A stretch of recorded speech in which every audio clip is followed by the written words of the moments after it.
Isso aí. Boa noite mais uma vez, pessoal. A gente está dando continuidade no nosso estudo de mediunidade, né? Hoje nós vamos passar para a parte 3, né, da apostila da FEB. Nós estamos estudando aqui, ó, né, a apostila de mediunidade, estudo e prática, né, o programa 1 da FEB. E nós estamos entrando em todos os temas, né, em ordem. Hoje nós vamos falar do tema 3, tá? Antes que a gente faça a prece, né? Deixa eu só localizar aqui. Método kardeciano de comprovação mediúnica. Nossa senhora, outro nome daqueles, né? Mas que não é tão complicado assim, não. Na verdade, a gente vai falar um pouquinho sobre como que, né? Fala um pouco da história do Kardec, né? E um pouco de como ele chegou, né? A metodologia que ele utiliza, né? No estudo da doutrina espírita, tá, gente? Então nós estamos dando continuidade aí ao estudo de mediunidade, né? Pedindo aí ao Cristo que possa nos abençoar, né? Tá dando para escutar no Instagram, pessoal? Só me fala aí, porque teve uma pessoa que me mandou uma mensagem falando que não estava escutando também no Instagram. Então vamos lá, né? Vamos fazer nossa prece, fechar os nossos olhos, elevar o nosso pensamento ao Cristo, de maneira que possamos, neste momento, estar sintonizados com as forças e energias do bem. Mestre amigo, permite que possamos alcançar, através das vibrações do amor, a Tua presença, o Teu amparo. Abençoa, Senhor, o nosso lar, a nossa família, aqueles que amamos e aqueles que precisamos urgentemente aprender a amar. Fica conosco, hoje e em todos os momentos. Que assim seja, graças a Deus. Então vamos lá, né, pessoal? Então, né, conforme a gente combinou, né, hoje nós vamos passar, né, por o item 3, né, da apostila da FEB, né, o método kardeciano de comprovação mediúnica. Nossa senhora, né, método kardeciano vai vir do Allan Kardec, né, gente? A gente vai sempre lembrar, né, do nosso querido professor Ribeiro aí, né, e o próprio capítulo vai falar um pouco disso, tá? Então, né, lembrar, né, que o Allan Kardec, né, para quem não sabe, né, não é o nome dele, né? O nome dele era, né, Hipólito Ribeiro, né, que é o nome do nosso querido Allan Kardec, né? Allan Kardec é um pseudônimo, né, um nome de fantasia, vamos dizer assim. Nem tanto porque Allan Kardec era o nome do professor Ribeiro em uma encarnação passada, quando ele foi lançar, né, o primeiro livro, né, o Livro dos Espíritos, né, ele ficou meio receoso de colocar o próprio nome dele, porque ele era um pedagogo famoso, né, e aí o pessoal ia ler o livro mais por causa do nome dele do que por qualquer outra coisa. E aí um espírito, né, chamado Zéfiro, que era um espírito que era um espírito amigo lá, que se manifestava lá na Sociedade Espírita de Paris, e antes disso até, né, sugeriu dele utilizar, né, o nome dele de uma encarnação passada. Né, o Kardec, numa encarnação, né, antes de Jesus, se não me engano, bem antes, ele tinha sido, né, ali na região da França, nas Gálias, né, que é a antiga França, né, ele tinha sido um druida, né, que era um sacerdote, né, da natureza ali, e o nome dele nessa época era Allan Kardec, né, e por isso ele utiliza, né, ele pega o nome dele lá da encarnação passada, lá bem passada, né, não foi a última dele, né, de uma antiga encarnação, e utiliza esse nome, tá? Por isso que está nos livros assinado Allan Kardec, tá? Não era o nome dele de batismo nem nada disso não, né? Então é só para a gente poder se localizar aí. Alguém quer começar a falar para a gente alguma dúvida, alguma questão? Né? O Migo ficou com uma questão que eu achei bem interessante. Se ele quiser trazer para a gente enquanto o pessoal está pensando aí, eu acho legal.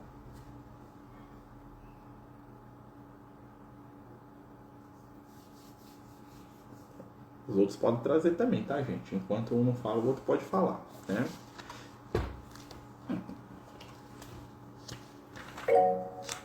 Pode falar, Diogo. Oi, pessoal, boa noite. Eu queria...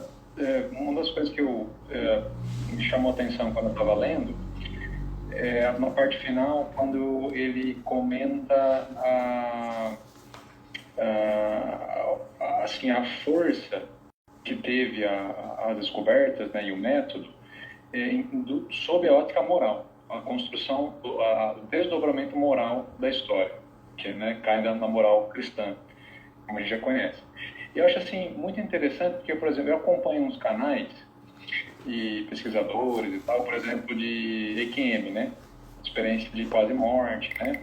Ou aqueles que investigam casos comprovados de reencarnação. E é muito, assim, engraçado, entre aspas, digamos assim, muito diferente, porque muitas vezes você vê realmente, olha, comprovamos aqui vários casos de EQM, realmente a pessoa viu o que estava acontecendo e tal, várias coisas. E o desdobramento moral disso? E a construção? E daí? E o que vem depois? Nada. Não tem nada assim sendo construído para sintetizar essas experiências. Do mesmo lado, no campo da reencarnação, não. Realmente, essa pessoa, a reencarnação daquela, tem muito documento, muita história, muita assim, a comprovação é quase absoluta.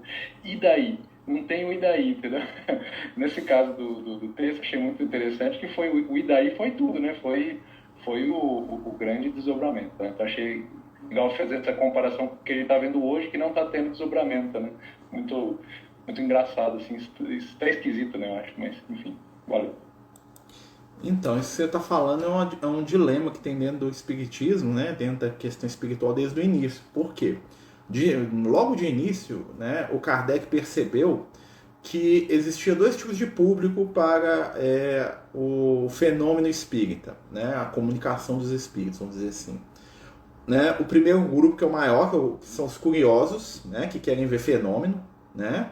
Ou seja, são pessoas que querem que prove para ela que existe vida depois da morte e depois disso, né, como se fosse um show, um espetáculo, uma coisa assim, vão voltar para casa, né? Que foi o que dominou principalmente a Europa, né?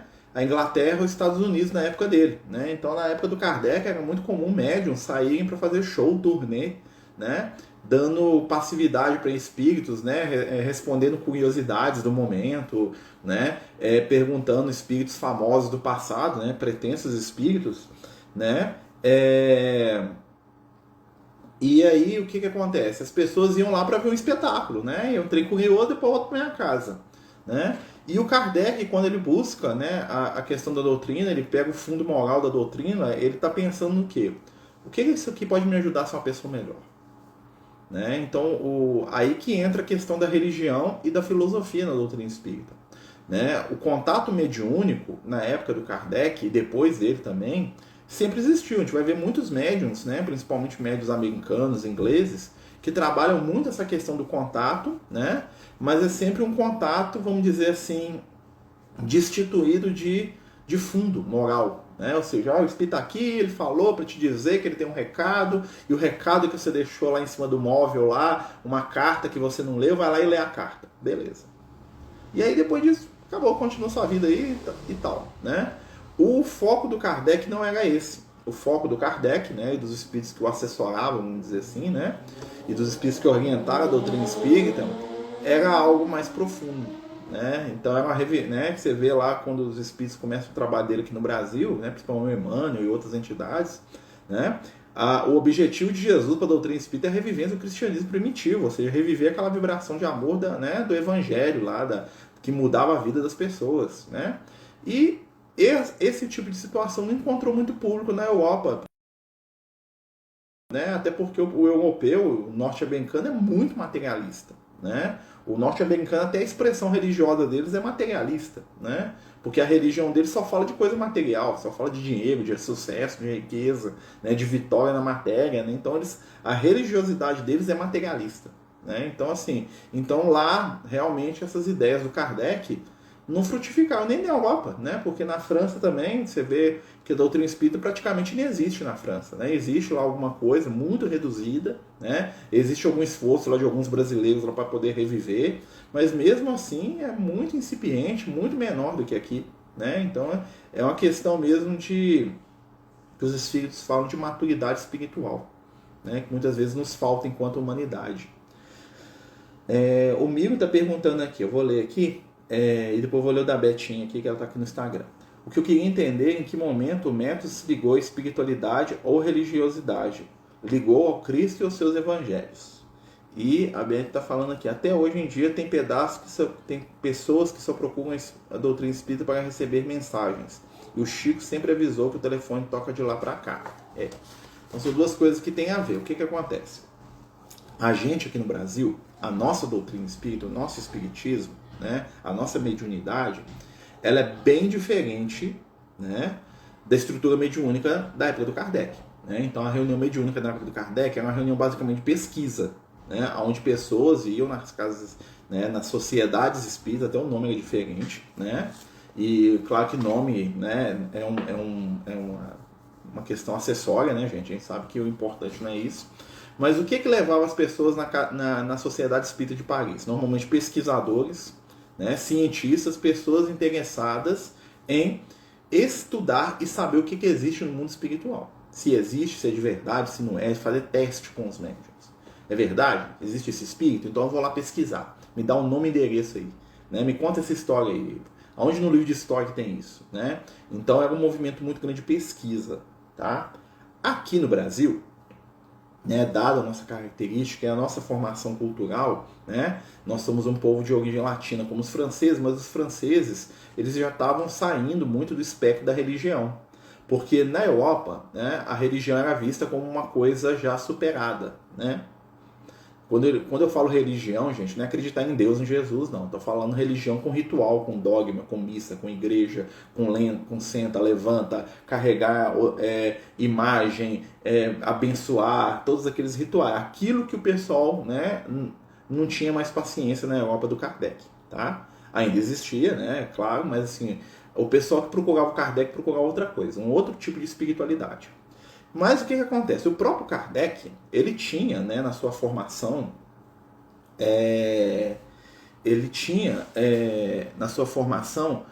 uma ideia, né, de que a gente deveria pegar o Evangelho. E o Evangelho não é religiosidade. A religiosidade foi construída em cima, né? Jesus é um pretexto para uma religião, vamos dizer assim.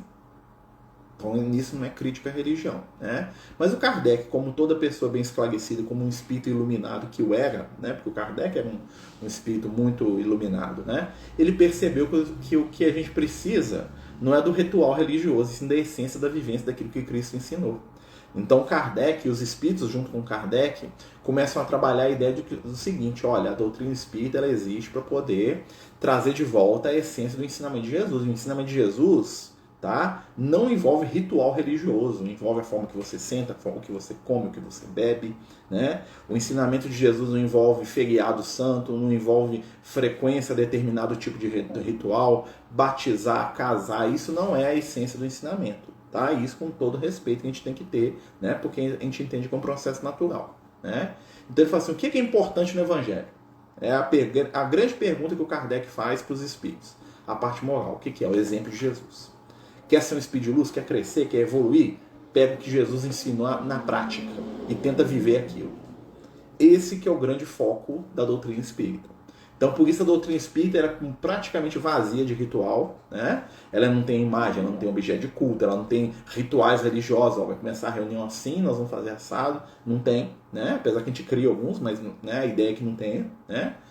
E a ideia é o seguinte, ó, vamos pegar a essência do Cristo e vamos viver isso. Essa que é a ideia dos espíritos. Claro que isso vai ser desenvolvido de outras formas aqui no Brasil, aquela coisa toda, né? E lá na França era bem diferente, até porque tinha a questão do método científico, né? Então nós temos lá na França do século XIX, né? O pessoal que estuda e que quer entender as questões espirituais, né? Então, claro que a gente vai ter um trabalho de consolo muito grande, tem mensagens... Você pega lá o Evangelho segundo o Espiritismo, tem uma mensagem maravilhosa que eu gosto muito, do espírito do Cura Darmas. Para quem não sabe, gente, cura é o nome de um padre ou de um pároco, né, um pároco de uma cidadezinha pequena. O cura, ou seja, o padre ou o curador ou o cônego, né? Nós temos lá no interior tinha o cônego, né, que é um tipo de padre, né, de uma região. Então o cura era um sacerdote católico, né? E tinha um muito famoso na França que chamava Cura d'Armes. Por que era Cura d'Armes? Porque ele era o cura, ou seja, o padre, né? Ou o cônego da província de Armes. Tinha uma província na França, tem até hoje, chama d'Armes. Então ele ficou conhecido como Cura d'Armes. Tá? Não é o nome dele não, tá bom? Se eu não me engano é Vianney que é o nome dele. Né? Vianney, o Cura d'Armes. Aí o pessoal fala, não, o nome dele é Cura d'Armes. Não. O Vianney, é como se fosse hoje, Vianney, o padre da cidade de Armes, vão trazer. E esse espírito, né, tem uma moça que é cega, que vai lá visitar a reunião do Kardec, e aí essa moça, a senhora, não sei a idade dela, pede, né, para curar os olhos dela, ele manda uma mensagem maravilhosa para ela. Né? O médico que estava lá, não sei qual das médiuns que era naquele momento, psicograma uma mensagem linda, falando, né, que é melhor não enxergar com os olhos, mas enxergar com o coração. Né? Você vê ali uma questão de consolo muito grande. Né? Mas é destituído do conteúdo religioso, que nós, né, ou religiosista, vamos dizer assim. Tá? É uma coisa que é mais voltada mesmo para o consolar e instruir da maneira mais direta. Né? Por isso que é diferente da gente. Né? Aqui no Brasil, né, a gente tem um outro tipo de construção cultural. A nossa cultura é uma cultura muito baseada ainda na Igreja Católica e não baseada na parte da Igreja Católica de estudo, e sim na base católica da crença. Né? Então a gente vai pegar as nossas avós, os nossos pais, né, que eram pessoas muito humildes, muito simples, que tinham uma fé muito genuína, muito profunda, né? Mas era uma fé sem muito questionamento. Né? E aí nós vemos o Kardec que ele fala de uma fé raciocinada, que é uma fé que acredita porque entende. E isso entra muitas vezes em contraponto, né? Ou seja, é diferente, né, da nossa construção aqui americana, né, brasileira, aqui da América do Sul, aqui da América Latina, né, no campo religioso. Por isso que a doutrina espírita aqui no Brasil ela tem conteúdos um pouco diferentes em algum aspecto do que lá na França do Kardec. Né? Não sei se isso está dando para ajudar a gente a entender.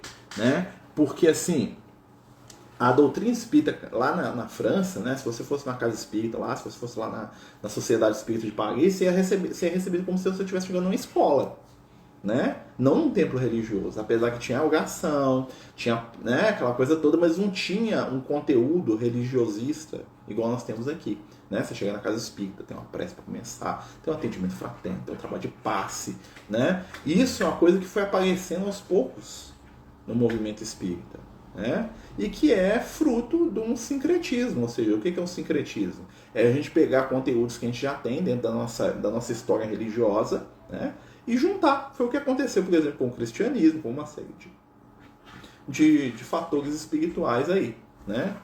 Alguém quer falar mais alguma coisa, gente? Então vamos abrir uma porta aqui, senão o gato vai terminar de arrancar ali. Né? Entra, gato. Entra aí, mano.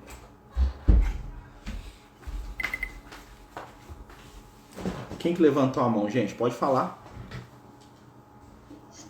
Oi, Marcelo. Eu estou aqui pensando em duas coisas. Assim. Primeiro, para mim, eu acho que talvez por ter sido criado assim, com um contexto mais católico, e eu acho que a maioria das pessoas também tem essa mesma dificuldade, talvez tenham essa dificuldade. Assim, a gente aprende a ter a fé. Né? E aí depois, hoje, assim, depois de tantos anos, é que eu estou aprendendo a buscar o que tem de sentido, o que tem de razão, né? E eu acho isso bem complicado, sabe? Então esses textos, assim, eu preciso ler mais de uma vez para tentar entender bastante. E também porque, eu não sei se é porque a minha intuição é mais aguçada, é muito mais fácil para mim sentir, porque faz muito sentido para mim, eu não preciso de nenhuma explicação racional para saber que as coisas existem, né? Que eu sinto. Mas o que eu queria falar do texto, que assim, mostra pra gente que a intuição do Kardec, ela sempre esteve por trás. Então a mediunidade sempre esteve, né?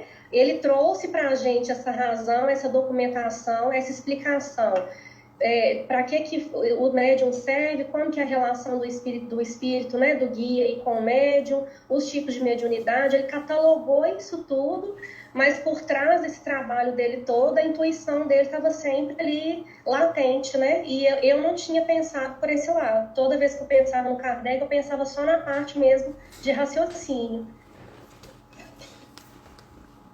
É legal você falar isso, eu vou ler aqui o seu, viu, Betinho? É legal você falar isso porque, assim, o Kardec, ele era, vamos dizer assim, um crente, no sentido de acreditar, né? Ele tinha um certo ceticismo, como, né, a formação dele é uma formação muito científica, né? Você tinha que ver para crer, ele tinha que, não é nem ver, ele tinha que entender para crer, né? Mas se a gente pegar a formação do Kardec, né, fala até um pouco aqui no capítulo, o Kardec, o que ele era? Ele era filho de família católica que foi educado dentro de uma instituição protestante. Ou seja, evangelho na vida do Kardec sempre teve muito presente, né? O que o Kardec questionava, que era o questionamento geral da época, né, era as questões da igreja, vamos dizer assim, que eram ilógicas, né? Tipo assim, por que eu vou para o inferno porque eu não fui batizado? Qual que é a lógica disso? Por que Deus manda alguns para o céu e outros para o inferno? Né? As questões era nesse nível que eram os questionamentos do Kardec. Não a existência de Jesus, o amor, né? Essa parte não. Mas sim as questões religiosas. Por que só a religião que salva? Por que se eu sou evangélico, né? Eu aprendi lá que só a minha igreja que me salva, o resto vai todo mundo para o inferno. Né? Que Deus é pouco eficiente, é esse que cria lá um caminho de salvação tão difícil que você tem que pertencer a uma entre 2.350 mil denominações diferentes, né? De uma ponta de uma ponta de uma ponta de uma ponta, ou seja, você tem que ser cristão no meio de um monte de religião, né? E dentro dessa cristianismo ainda tem que ter uma igreja específica, porque senão você vai para o inferno. Né? Porque você tem que acreditar de um determinado jeito, igual a um determinado grupo, né? E a salvação é só para eles, o resto tudo, né, vai queimar. Né? Então, assim, eles tinham muito esse questionamento, e muito mais do que com a igreja evangélica, com a igreja católica. Né? Por que o Papa é infalível? Né? Por que o Papa quer escrever a vontade de Deus na Terra? De onde que tirou esse poder? Então, eles eram muito questionadores nesse sentido. Né? Que era um processo natural que estava acontecendo na época do Kardec. A gente experimentou isso em um outro nível. Né? E é interessante que os espíritos falam, né? A gente sabe disso aí, até por informação aí de muitas obras aí, que nós, os espíritas do Brasil, hoje somos, né, espíritas de segunda geração. Ou seja, a gente pegou lá o espiritismo na França, ou pegou aqui no Brasil mesmo, na vida passada, e a maioria de nós já está na segunda aqui da doutrina espírita. Mesmo assim, nós ainda temos muito conteúdo religioso dentro da gente. E isso não é ruim, isso faz parte da nossa história. É a mesma coisa lá do Paulo de Tarso, lá que saiu do judaísmo, dos discípulos de Jesus, que era tudo, né, judeu lá, né, quando eu falo judeu da religião, né, e tiveram que mudar os conceitos, eles carregaram muito aquilo dentro deles. Né? A Betinha está perguntando aqui quando foi introduzido o ritual do passe na casa espírita, porque na Europa era difundido o magnetismo. Olha, não tem, vamos dizer assim, uma data, né? O que a gente sabe é que começou com essa questão do magnetismo, porque o Franz Mesmer, que é o criador da teoria do magnetismo, né? Que era um cientista, né? E o pessoal, né, até pega no pé dele hoje ainda, né? Quando ele vai trabalhar essa ideia de magnetismo, né? Não é o magnetismo da eletricidade, tá, gente? O magnetismo é o mesmo nome para uma coisa diferente. E aí aquilo, né? O Kardec estudou magnetismo, tá? E depois ele começou aquilo começou, algumas pessoas que estavam na doutrina espírita começaram a estudar, né? E aí juntou o magnetismo, né? E o pessoal foi puxando de informação, de coisa, com o quê? Com a imposição de mão de Jesus, com a bênção do padre, né? Então foi meio que um processo que foi juntando informações ali, e isso consolidou muito aqui no Brasil. Por quê? Porque no Brasil tinha tem um benzedor, né? Tem o hábito de, se você impor as mãos, você vai pegar lá na tradição evangélica, lá bíblica, lá, né? Aquela coisa toda. E aí o que o pessoal pegou? Pegou aquela doutrina do Franz Mesmer, juntou com essa questão, né, da imposição de mãos, aquela coisa toda. E aí o trem do passe, né? Que é transmitir, né? Passe. Olha só o nome, né? Tô passando, tô transmitindo, né? Foi incorporado, foi uma coisa que foi uma construção. Não teve um momento que começou, né? Foi começando lá nessa obra que eu estou falando, no Evangelho segundo o Espiritismo. O Curadharmes é um espírito, né, que escreve lá para a moça cega. Ele fala assim: eu poderia te impor as mãos, né? Queres que eu imponha as minhas mãos nos teus olhos e veja? Olha só. Então já tinha um certo conceito disso. Né? Não sei, não podemos dizer se no final de uma reunião do Kardec, né, o médium ia lá e impunha a mão em alguém. Talvez acontecesse, mas talvez não fosse do jeito que a gente fazia aqui. Que a gente faz aqui com uma coisa organizada, metódica em toda reunião. Talvez em algum momento lá, porque a espiritualidade queria, o médium ia lá e impunha a mão na pessoa, o Curadharmes, ou o outro, qualquer um outro espírito. Ou se era mediunizado, se não era. Isso tudo foi um desenvolvimento, né? A Márcia está falando aqui, ó, Kardec cita a razão em bom senso, nos mostra que a doutrina é cautelosa e pensa muito antes de concretizar. Sim, a razão, gente, não é uma coisa ruim, né? O que o Kardec trabalha é a ideia, é a gente pensar assim, olha, o que nós estamos lendo, nós estamos estudando, nós estamos aprendendo, o que o Marcelo está falando aqui, tem lógica. Esse negócio tem lógica, né? O Marcelo está falando para todo mundo usar um cone de alumínio na testa, isso tem lógica, né? O Marcelo está falando assim, que quando ele estalar 3 vezes os dedos, né, todo mundo tem que estalar também, porque aí os espíritos ficam felizes de derramar amor na nossa vida? Será que isso tem lógica? Por quê? Por que o fato de eu estalar o dedo vai fazer o espírito aproximar? É nesse sentido, né? Fala assim, algumas coisas que nós fazemos naturalmente geravam um questionamento. A gente vai ver lá no livro dos espíritos que o Kardec pergunta isso, fala assim, ó, pra que serve vela? Né? Fala assim, ó, é bom acender uma vela. Então acender uma vela. Pra quê? Por quê? O que isso faz? Né? O que isso faz o espírito? Ele olha pra vela, ele gosta, ele fica mais feliz. O que acontece quando você acende uma vela? Né? E aí vai quebrando essas coisas. Né? Os espíritos vão falar, olha, a questão não é a vela, não é a imagem, é a mente da pessoa. A mente da pessoa que atrai os espíritos, não a vela. A vela é só um objeto de foco. Entendeu? Olha como é que muda. Então, dentro de um contexto, eu estou falando da vela aqui porque é uma coisa que está introjetada até na nossa cultura. Né? Então, você pensa o seguinte, né? A minha avó acendia a vela.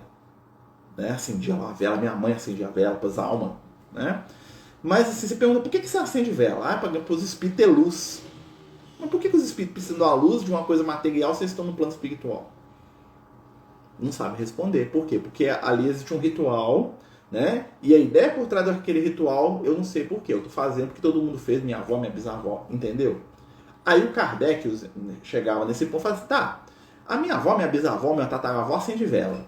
Quando eu acendo uma vela aqui, o que você, espírito, está no mundo espiritual, você sente alguma coisa diferente? Você fica mais feliz, mais triste? Você sente a obrigação de se aproximar porque eu acendi a vela? Né? E aí o espírito fala para ele, fala assim, não, sim, talvez, entendeu? O Henrique, pode falar, amigo.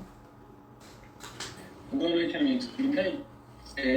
Eu acho que eu pensei algumas questões sobre o estudo e estou com uma dúvida assim, principal. Se a gente consegue aprender a estudar aos moldes do Kardec, se a gente consegue assim, replicar esses estudos hoje em dia, ou se o nosso foco agora, assim, como sendo segunda geração, seria mais em usar a mediunidade para ajudar o próximo, desenvolver o amor, o esclarecimento dos amigos desencarnados também.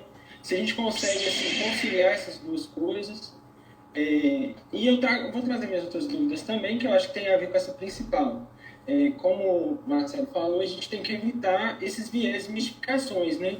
Muitas vezes a gente se apoia nessas tradições e não consegue, e junta, né? Acaba juntando com as nossas falhas, a gente julga de uma forma incorreta algumas coisas e vai se apoiando nisso. A gente consegue vencer esse julgamento, a gente consegue aplicar esse método racional aliado à intuição de uma forma assim, mais prática, a gente vai aprendendo com a experiência, como que funciona esse lado. E a terceira dúvida seria, porque assim, cada um tem uma afinidade especial, né? O Marcelo citou o Paulo de Tarso, eu estou lendo o livro dele, e assim, é um livro muito bom, e eu sinto que parece que a formação do Paulo auxiliou na missão que ele tinha. Assim, ele precisava de ter aquele lado mais estudioso, esse lado mais assim, oratório também, né? Por estar ligado aos judeus, ser o senhor da lei lá. Então, a gente tem que conciliar isso, a gente tem que buscar essas experiências que a gente já tem para seguir, porque os amigos espirituais sempre falam, né, que a gente tem as condições que precisa para evoluir. Então, seria nesse sentido também. Então, vamos lá por parte, né? O que acontece? Na época do Kardec, igual a gente falou, as reuniões mediúnicas, vamos dizer assim, as reuniões de contato com a espiritualidade eram reuniões voltadas para o estudo. Hoje, né, as nossas reuniões, né, as reuniões mediúnicas hoje são o quê? Pronto-socorro espiritual. O que é o pronto-socorro espiritual? Você recebe os espíritos necessitados para ajudar eles. Por que hoje tem menos estudo do que na época do Kardec? Porque os espíritos mudaram? Não. Porque nós, enquanto médiums, não temos hábito de estudo. Né? O que atrai os espíritos desencarnados é o grupo mediúnico. Então, se eu tiver um grupo mediúnico onde todo mundo está estudando muito, querendo aprender, né? Lendo, discutindo, desenvolvendo, você pode ter certeza que isso vai atrair entidades que vão estar ali dispostas a estudar. Né? Então, como os nossos grupos, né, em material humano são mais simples, a gente tem feito trabalhos que são mais pronto-socorro, que é atender quem precisa, consolar, ajudar, vão pegar, apagar incêndio, né? Fulano de tal está sendo obsidiado, né? Fulano de tal chegou no plano espiritual, está perdido. Então a gente está fazendo trabalho de esclarecimento, de consolo. Que é ruim? Não. é aquilo que dentro do nosso conteúdo. Né? Não avança muito no campo do estudo exatamente porque faltam hoje pessoas interessadas em estudar. Né? Então você pegava lá o grupo do Kardec, né? Era um monte de homem barbudo, né? Que ficava o dia inteiro lendo. Né? É outra cultura. O Kardec era um intelectual. Né? A doutrina espírita, o pessoal falava que era a doutrina de intelectual, de gente que ficava com um livro debaixo do braço o dia inteiro. Era o Camille Flammarion, que era astrônomo, era o outro lá, o Gustavo Geiler, lá, que era filósofo, linguista, era outro lá, tipo o Gabriel Delany, né? Que era cientista. Né? Então, assim, você vê gente lá que ganhou o prêmio Nobel. Né? Então, assim, olha o escopo desse grupo. Você pensa assim, olha, imagina a França pós-Revolução Francesa, né, explodindo no iluminismo, no positivismo, que é a forma científica do Kardec, né? Ou seja, o positivismo, aquele de avaliar, de pensar, buscar, né, acreditar sempre nas melhores hipóteses, porque tudo vai dar certo. Isso é uma forma científica. Né? E aí você pega esse público e joga a doutrina espírita em cima deles. Eles vão deitar e rolar. Vai produzir muito conteúdo de conhecimento, mas pouco conteúdo, às vezes, no campo do sentir. Nós, aqui no Brasil, né, por nos faltar até condição de escolaridade, né, nós não somos um povo acostumado a ler. A doutrina espírita é a doutrina do livro, Emmanuel fala isso. Né? Então, para você desenvolver na doutrina espírita, tem um monte de livro, tem que ler muito, gostar de ler, de conversar, de perguntar, tem que ser curioso. Né? E a gente, às vezes, não tem tempo, ou não tem cultura, ou às vezes a gente não sabe nem estudar ou ler, né? Então isso impacta. Né? Quem são os médiuns do Kardec? Era esse grupo científico. Né? Quem são os médiuns hoje? Qual que é a nossa cara hoje, mediunicamente? Né? Até a década de 90, 80, né? Até hoje, né? São mães de família, são senhoras, né? Muitas das quais eram até semi-analfabetas, que trabalhavam ostensivamente ali no cuidado da família e depois iam lá quase que escondidas dos maridos para participar de reunião mediúnica. É um outro escopo. Né? E assim, a gente pode fazer diferente? Pode, é só a gente querer. Né? Mas a nossa realidade aqui, nesse momento, é essa. Dá para mudar? Quer dizer que tem que ser assim? Claro que não. Né? Eu vou ler umas perguntas aqui que eu acho que tem a ver com o que você está falando, vai ajudar aqui a gente. Olha só. Os espíritos reconhecem os rituais? Né? A pessoa está perguntando. Olha, os espíritos que são afinizados com eles? Sim. Os espíritos superiores, não. Porque para os espíritos superiores o que importa é o pensamento. Né? Então o que importa é o móvel das minhas ações, ou seja, a intenção. Né? Então quanto mais o espírito se evolui, menos ele liga para ritual. Não importa se o cara está na igreja evangélica, na igreja católica, no templo budista, no templo shintoísmo, na mesquita ou no meio da rua. O que importa para os espíritos é o conteúdo íntimo daquele ser.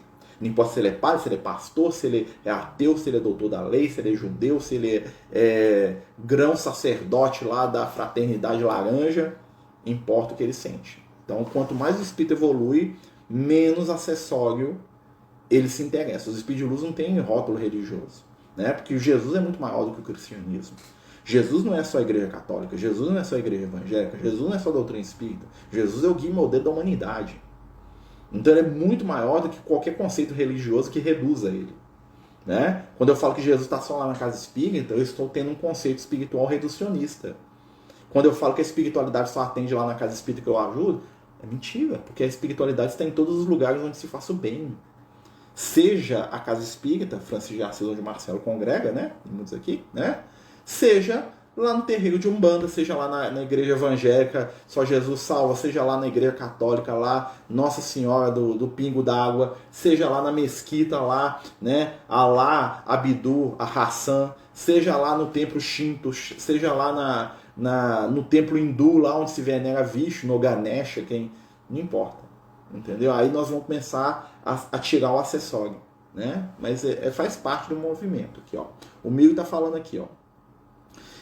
Para mim, como católico, sempre tive dificuldade em acreditar em céu e inferno, são os conceitos da igreja. Né? Sempre me questionei se valia a pena correr uma vida inteira lá botando se estavam destinadas somente duas hipóteses, 3, como purgatório. Sempre acreditei em algo mais além da morte. É o que o Kardec fazia. Eu falei, não tem lógica, me explica esse negócio aí, como é que Deus manda alguém para o inferno? Né? Quanto aos dogmas, a homilia deveria explicar o evangelho como é feito o espiritismo, não aproveitar a homilia para trazer questões de pena e condenação, mas aí é da visão religiosa de cada grupo. Né? Então, assim, Então, e ele fala que o mesmo acontece com os evangelhos. Cadê o Henrique? O Henrique. Você tinha falado essa questão, né, da mudança, né, entre aqui e lá, né?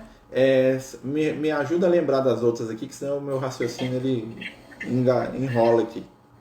Não, eu acho que indiretamente você falou, né? Que a gente ainda se liga muito às tradições por causa disso que vem, né? Das nossas encarnações, do perfil do brasileiro também. E que a gente pode continuar servindo assim, né? Sim. E o que acontece, gente? A doutrina espírita, ela faz um convite pra gente pensar um pouco mais, né? E o pensamento crítico não tem que ser um pensamento destrutivo. Ou seja, eu não tenho que destruir o que estava no passado, eu tenho que entender o processo. Olha, por que no início do nosso processo religioso nós somos mais ritualizados? Porque a gente precisa de fixar valor. Então a gente repete 1000 vezes aquela prece para fixar a ideia de que Deus é Pai. Então eu faço 1 milhão de Pai Nosso, porque aquilo introjeta, né? Então a essência talvez não seja nem tanto o Pai Nosso que eu repito, e sim introjetar a ideia de que Deus é Pai de todos. Pai Nosso, Pai Nosso, Pai Nosso. Então aquilo introjeta num determinado momento, né? E aí chega um ponto que o Pai Nosso vira uma linda poesia, uma prece maravilhosa, mas que você já pode fazer outras, porque você já entendeu o sentido do Pai Nosso. O conceito que Jesus trouxe ali por trás da prece, né? O poder do Pai Nosso não está na repetição das falas, das palavras de Jesus, senão a gente ia ter que rezar em aramaico, que era a língua do Cristo, né?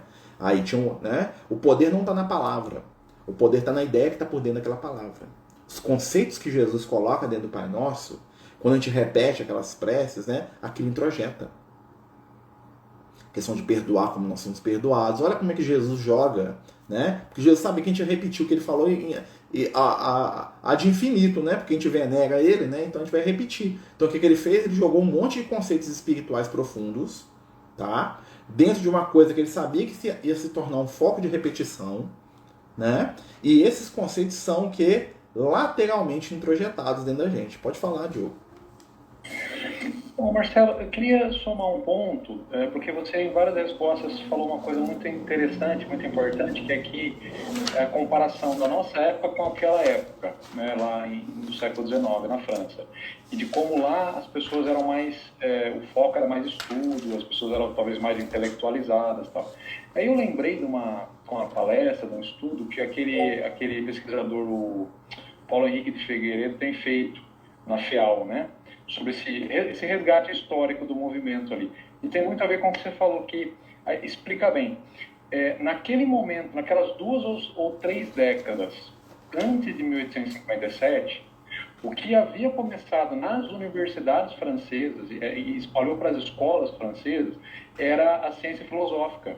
Começou com Mendes-Bihan, lá em 1800 e pouquinho, aí depois teve vários poetas, como Paul Janet, que teve até livros aqui no Brasil do Paul Janet também, no final do século, né? E eles tinham já o cunho filosófico, de pensar o ser humano como, olha, o ser humano não é um corpo, não é sensorial, isso aqui não é pavloviano, não é o estímulo que cria inteligência, a inteligência precede a matéria, mas nas universidades, nas escolas, eles estavam só no campo filosófico, pensando, raciocinando só. O espiritismo veio como a luva para a mão, ele veio com a parte experimental. E aí, dentro da parte experimental das perguntas e tal, surgiu, brotou a religiosidade, que é os espíritos indicando o evangelho. Então, foi assim, quando você vê o resgate histórico completo, desde o Mendes-Bihan, porque até o próprio Kardec fala numa das cartas, se tivesse o movimento vindo um pouco antes, por causa desse movimento da ciência filosófica, tivesse ele vindo lá no começo do século, por exemplo, logo após o terror do Robespierre, ele teria sido sufocado pelo materialismo. Estava cerrado ali naquele momento. Então você vê que o negócio foi construído assim, ao longo de décadas. Foi um negócio muito... E cria todo esse pano de fundo que você falou. Como é que era diferente? Quer dizer, o povo já estava vindo das universidades para dentro da doutrina com uma mente muito filosófica, e aí que eles viram a ciência, a experimentação com Kardec, aí a coisa, a luz iluminou, né? Foi muito, muito interessante. Só para somar. Isso, antes de deixar o Henrique falar, isso é tão interessante que o que acontece? a encarnação do Joana d'Arc na França, que liberta a França da influência da Inglaterra, né? Para quem não sabe, a Inglaterra estava quase dominando a França. E o que acontece? A espiritualidade coloca a Joana d'Arc lá, para quem não sabe é o Judas Iscariotes, é o Leon Denis que trabalha essa ideia. O Judas reencarna lá na França, e o que acontece? A liderança da Joana d'Arc impede que a Inglaterra domine a França. Por quê? Porque se a Inglaterra dominasse a França, o padrão psicológico do inglês, né, era muito diferente do padrão psicológico do francês. E aí não teria abertura para poder ter vários dos conceitos que a doutrina espírita trouxeram com Kardec. Por quê? Existiu o espiritismo e existe na Inglaterra, né? Mas o espiritismo da Inglaterra é basicamente o quê? É o espiritismo, né, de show, né? É o espiritismo de instituir de conteúdo moral, né? Ou seja, eu quero só curiosidade, né? Tipo assim, qual que é a curiosidade do dia? O que os espíritos vão fazer aí de malabarismo para me ver e para me achar legal e falar, nossa, que legal, né? Achei interessante, vou voltar para minha casa aqui, né? Que é muito parecido com o espiritismo dos Estados Unidos, né? Que vocês já devem ter visto aí muitas vezes, aquelas, né? O Medium, né? Aquelas séries que tem nos Estados Unidos que você vê uma mediunidade que, né, aos nossos olhos é totalmente estranha, né? É a médica que sai andando na rua e fala, tô vendo um espírito do seu lado aí, ó, tem um espírito aí, é sua avó aí, ela falou que é pra você pegar lá o seu cachorro lá e levar ele pra dar uma volta. E o cara, nossa, é minha avó, tchau e benção aí, né? Qualquer coisa me procura lá em casa, o cara vai lá, não, você me dá mais 500 aí, eu falo do conto da sua avó, e você não vê falar de espírito de luz, de amor, de Jesus, de nada. É muito ligação comercial, como se o mestre fosse um telefone. Tipo assim, ó, fulano de tal me pediu pra te dar um recado. Falou o seguinte, ó, você pega aquelas caixas ali, leva dali, passa pra lá. Beleza, aí, 150 aí na minha mão, obrigado, tchau. Fica feliz aí. É isso. Né? Uma mediunidade que é muito diferente da nossa. Quer dizer que é ruim, que é do mal? Não. Né? Mas é um processo que pra nós aqui na América Latina, né, no Brasil, é algo abominável. Olha assim, o que é isso? Mediunidade sem Jesus? Né? Médio cobrando, né? A gente tem uma dificuldade de lidar com aquilo, mas aquilo ali é um processo cultural que se encaixa dentro daquela sociedade. Para vocês terem ideia, o Chico, quando ele esteve nos Estados Unidos, né, ele não deu muito certo lá não. Por quê? Porque a pregação do Emmanuel, dos espíritos e tal, não bate com a intimidade dos americanos. Eles não querem saber de caridade, amar o próximo, no sentido assim de, eu vou cuidar dos outros, vou abandonar minha vida material aqui, vou dar tudo que eu tenho para os pobres. Isso aí para eles não toca não. Isso aí pra eles é loucura, né? Eles acham que eles têm que ficar ricos primeiro e depois eles vão ajudar com a sobra do que eles têm. Se quiser, né? Cada um por si. Olha só, são conceitos diferentes que formam culturas. E aí nós vamos entender quando vem, por exemplo, aqui pro Brasil, o pentecostalismo, né, que vem dos Estados Unidos, que vai vir com teologia da prosperidade, com questão de ganhar dinheiro, você tem que dar, Deus vai te dar, vai te provar, e Deus vai fazer você ficar rico, né, aí você mostra lá o sucesso, que é o cara abrindo a empresa, que é o cara ficando rico, comprando 10 carros, né, que é muito conceito do Israel antigo, né, você vê isso.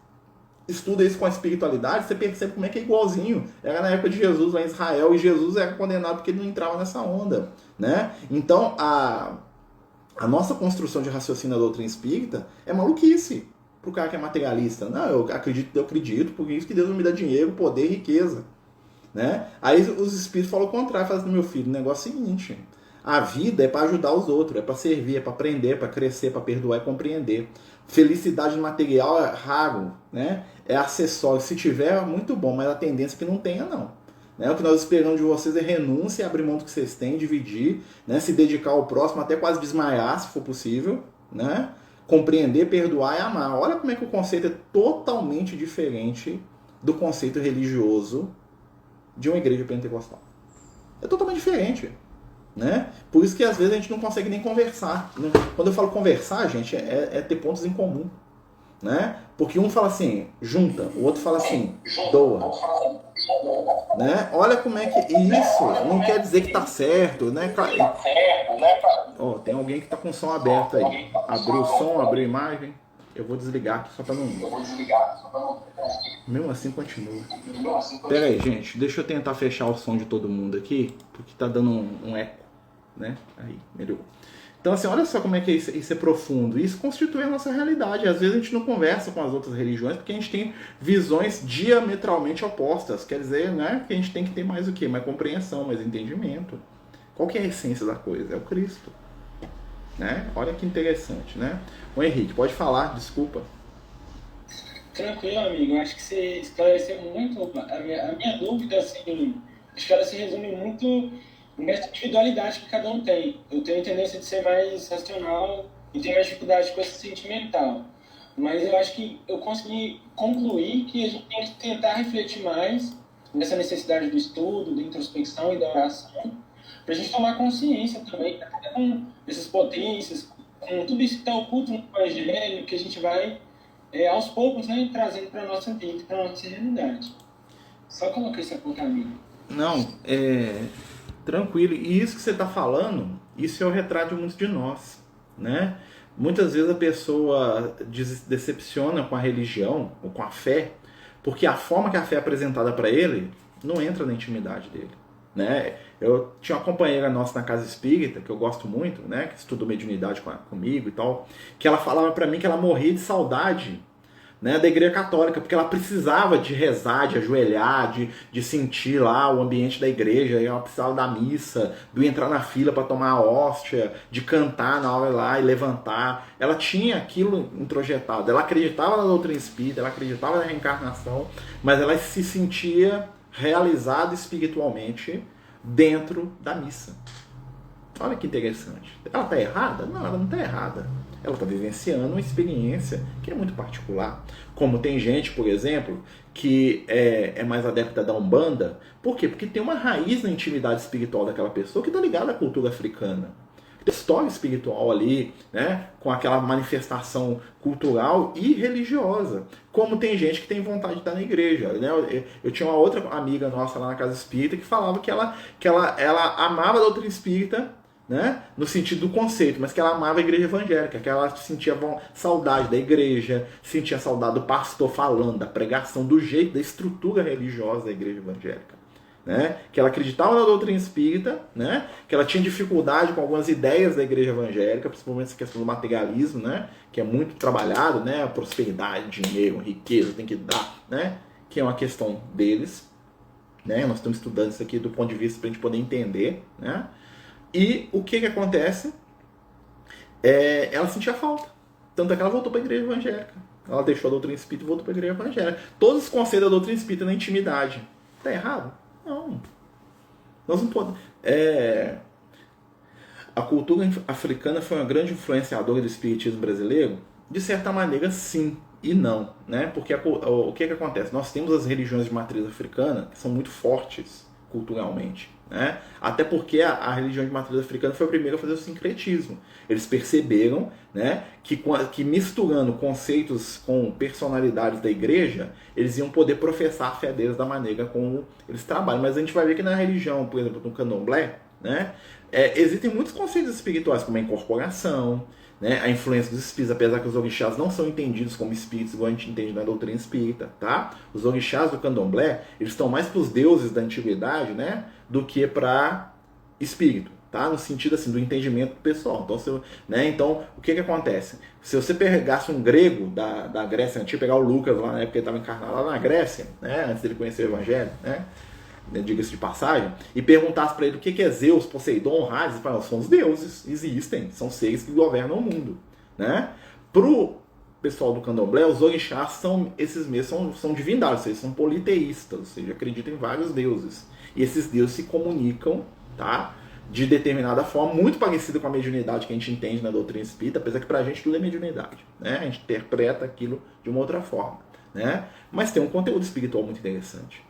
Mas se você analisar, é muito mais parecido com a religião grega, com a religião egípcia, né? Claro que tem, né, as suas contextualizações ali de metáfora, de símbolos, né, que são adaptadas para aquele tipo de cultura. Mas, em essência, é o meu raciocínio. Vários deuses poderosos, né, que te influenciam, alguns gostam dos outros não. Né? Olha só que interessante. Né? Nós temos a Umbanda, né, que é o caminho do meio. O que acontece? A Umbanda ela pega a doutrina espírita, pega o conceito das religiões de matriz africana e junta, né, numa produção de um conteúdo muito próprio, muito particular deles, que atende muito, né, a necessidade de contato com a espiritualidade, mas também de ritualismo, porque eles são muito ritualizados. Né? Isso é ruim? Não, isso é uma construção que vai ajudar aquelas pessoas, né, a se localizarem culturalmente, né? Então, às vezes, para uma pessoa da Umbanda chegar na casa espírita é sem sal. Chega lá, não tem atabaque, não tem tambor, não tem isso, não tem a reza, não tem lá o ajoelhar no pé lá do espírito lá e pedir bênção, não tem. Sente falta. Isso é ruim? Não. Como também não é ruim, né, o espírita que já foge dessas questões todas, apesar que tem muita casa espírita que é totalmente catolizada, ou totalmente da Umbanda, você vê em casa espírita tá cheia de imagem, né? E aí você olha, se você é espírita mais conservador, você fala assim, né? Mas é um processo, gente, não existe nada puro, né? Aí que entra a questão do Kardec. Rodamos aqui tudo para entrar na questão do Kardec. O Kardec, ele tem a grande sacada, que não é a sacada, né? É a influência espiritual, né? Fala para mim, o que importa é a essência.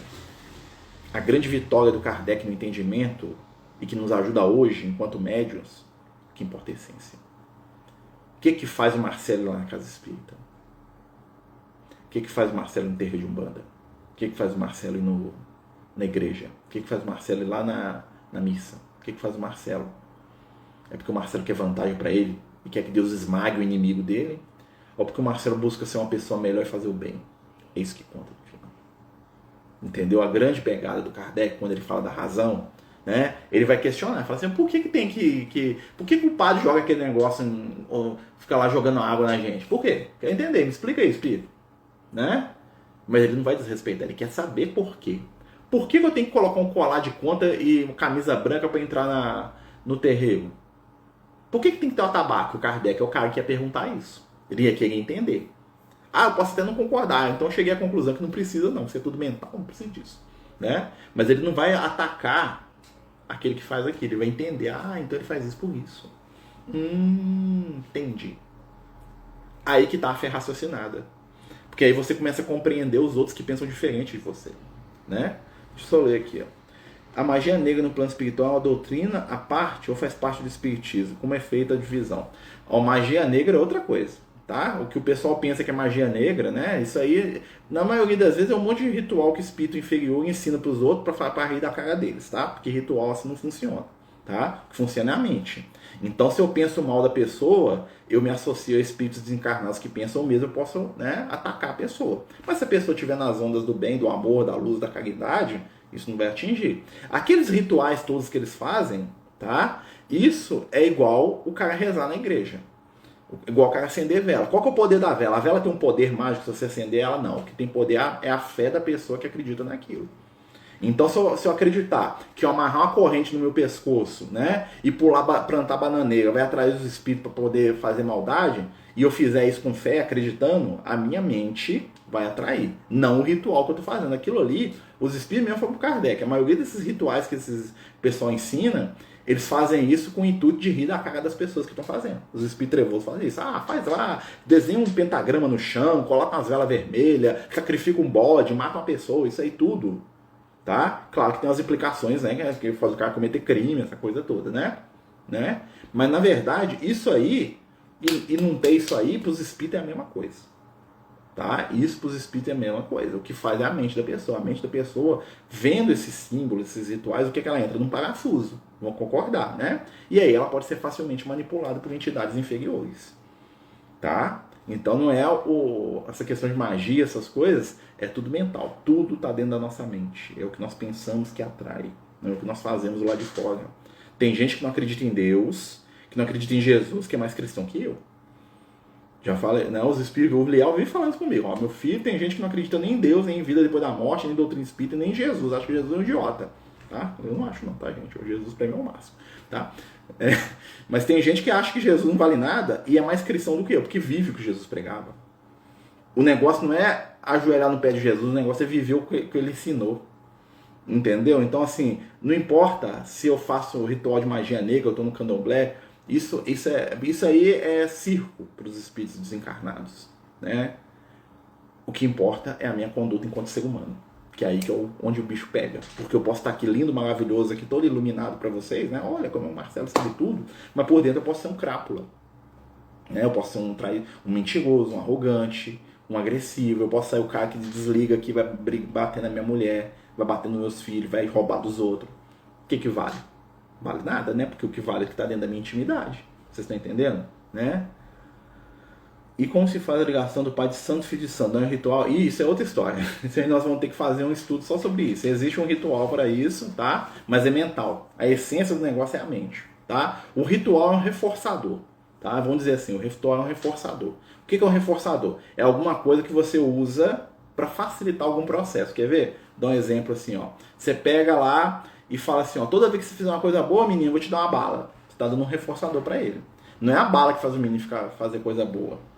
Mas a bala reforça o conteúdo, né? Existem situações reforçadoras, mas nós vamos entrar nisso outro dia, tá? Pai de santo, filho de santo é outra coisa, né? Mas nós vamos falar disso ainda. Me desculpe minha ignorância saindo do tema, né? O nosso tempo. Nunca entendi claramente o Pentecostes. Eu vi uma palestra, foi um maior evento mediúnico. O que é, como aconteceu. Pentecostes, gente, basicamente foi o seguinte, né? Os apóstolos de Jesus ficaram envolvidos pelos espíritos iluminados, né? E saíram falando de evangelho. E o que acontecia? Teve um fenômeno lá que chama xenoglossia, que não tem nada a ver com falar língua embolada, que o Paulo de Tarso até detesta. Né? O Paulo de Tarso falava que isso era bobagem. O que acontecia? Era muito comum na época de Jesus que quando um mestre ou quando alguém fosse ensinar, imaginando, né? Então lá o Platão ensinando. O que acontecia? Não tinha sistema de som, né, gente? Não tinha. O que acontecia? O Platão ia com um monte de discípulos, os discípulos eles se afastavam de uma distância, vamos dizer assim, cada um a 5 metros do outro, e o que o Platão ia falando, os discípulos repetiam para todo mundo que estava ali numa multidão e todo mundo escutava. É uma técnica, né? Eles não era bobo, né? Não tinha tecnologia, mas tinha inteligência, né? Jesus fazia muito isso, ou seja, ele ia pregar, os discípulos afastavam dele, ficavam, né, no meio da multidão, e o que ele falava, os discípulos iam repetindo, as pessoas iam fazendo a transmissão, né, da fala do Cristo. Né? Tanto é que os espíritos falam que quem estava muito sintonizado com Jesus nem precisava disso, escutava lá na mente dele que Jesus falava, a pessoa que tivesse sintonizado. Né? O que foi o Pentecostes? Foi um momento que os discípulos entraram numa sintonia com a espiritualidade superior, pela volta de Jesus, Jesus tinha materializado ali, né? E aí eles saem para a rua e o Pedro começa a falar. E o que acontece? Os discípulos começam a falar o que o Pedro estava falando, fazer com o Pedro que os outros faziam, só que cada discípulo falava em um idioma diferente. Um falava em grego, outro falava em latim, outro falava em sírio, né, que era outro falava em aramaico, outro falava em caldeu, outro falava em egípcio, outro falava em cópita. Era isso que aconteceu. Então as pessoas começaram a perceber. Né? Hoje, né, quando você conta aquela história, o que acontece? O pessoal fala, o Espírito Santo de Deus desceu. O que é o Espírito Santo, gente? O Espírito Santo nada mais é do que a espiritualidade superior. Tá? Não é um ser, não é um pedaço de Deus que saiu e veio. Né? É a espiritualidade. Ou seja, os discípulos ficaram intuídos. Tanto é que Jesus fala isso para eles. Quando vocês estiverem no lugar, não preocupa não. Né? O que vocês vão falar, o que vocês vão dizer, deixa fluir que vai ser dito. Vocês vão sentir. O que é? Jesus está ensinando eles a confiar na intuição. Né? A gente fala assim, quando o bicho pegar, nós vamos te intuir, nós vamos ajudar vocês no que vocês vão falar, preocupa não. Né? Jesus está treinando a mediunidade deles, fala assim, confia, tenha fé e deixa. Nós vamos dizer, você vai vir na sua cabeça, o que você vai dizer? É um processo mediúnico. É aí, claro, que aí fez aquela coisa toda das chamas que desceram. Né? A chama representa o fogo da renovação, da transformação. Né? Então, basicamente é isso. Foi um fenômeno mediúnico ali, onde eles ficaram envolvidos pela espiritualidade. Eles estavam muito confiantes, porque Jesus tinha voltado da morte. Né? Você imagina, né? Jesus apareceu, brotou lá na frente depois. Né? Você, nossa senhora, isso existe. A sua confiança, a sua fé, ela vai lá no, né? Lá no topo, lá o nível de fé lá em cima. Né? E aí eles conseguiram ser instrumento da espiritualidade ali, saíram curando as pessoas, falando de evangelho, abraçando todo mundo. Não, Jesus existe, Jesus voltou. Negócio de morte, aí tem esse problema mais não. Né? Então foi um momento de euforia espiritual do grupo. Né? Basicamente foi isso. Né? Que continuou, isso aconteceu várias vezes, não foi só naquele momento ali. Né? Aquelas pessoas que fazem rituais, chamam de obrigação de santo, que é isso, nunca entendi. A gente tem que fazer Ô Alexandre, nós temos que fazer um estudo só sobre isso. Tá? Mas eu posso falar para você que é tudo mental, tá tudo na mente das pessoas. O ritual é um reforçador, tanto para o espírito desencarnado quanto para o espírito encarnado, tá? Eu vou contar uma história aqui, nós estamos passando o tema, eu vou contar uma história aqui para vocês entenderem como é que é o reforçador e como é que é a razão, né? Quando eu era menino, né, eu ficava muito impressionado, né? Eu já tinha mediunidade, eu sou clarividente, né? Então eu vejo os espíritos, né? Que quando a minha mãe ou a minha avó fazia prece, né? Normalmente tinha um negócio do pessoal da roça, que era o tal de acender vela para as almas. Já ouviu falar disso? O que é acender vela para as almas? Minha mãe e minha avó falavam o seguinte, ó. Quando a gente sai de casa, a gente acende uma vela para as almas, porque as almas vêm vigiar a sua casa. Né? E falava, ó, eu vou acender uma vela para as almas, que quando eu saio, quando eu vou na missa, vou em algum lugar, vou viajar, né? Eu lembro da minha mãe acendendo, minha avó acendendo, as almas vêm vigiar a minha casa. Beleza? Tá.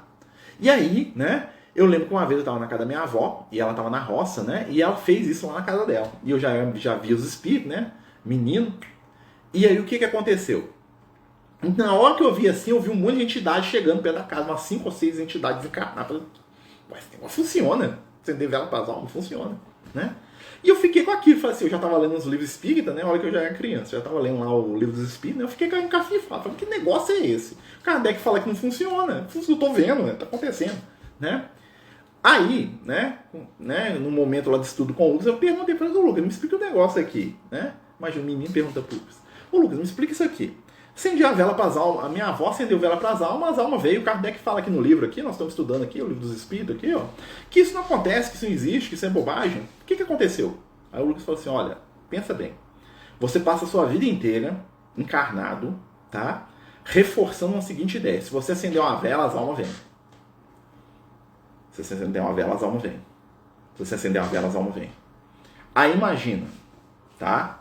A sua avó desencarna. Sua avó, minha avó, a minha, né? Desencarna.